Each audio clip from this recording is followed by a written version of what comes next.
When I talk about the COVID scandemic, when I talk about it, I talk about how it applies to everything else. So recently I was talking to someone yesterday and they were talking about buying a house, and they said, and I said, why do you buy and you don't rent? He goes, oh, I want to own a home. And I said, you don't own a home. And he goes, what do you mean you don't own it? I said, look at the Canadian truckers. They didn't take their vaccine. They got a fine for rebelling against it.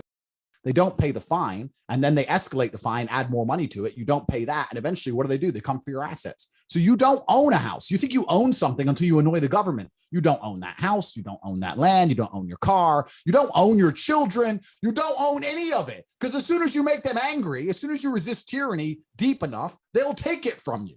So it woke me up to a bunch of things. Like I sold all my real estate. I was like, no, I no longer trust governments. I don't know which one's going to come along with some new authoritarian garbage, and I don't want to comply. And the first thing they're going to do is come for my assets.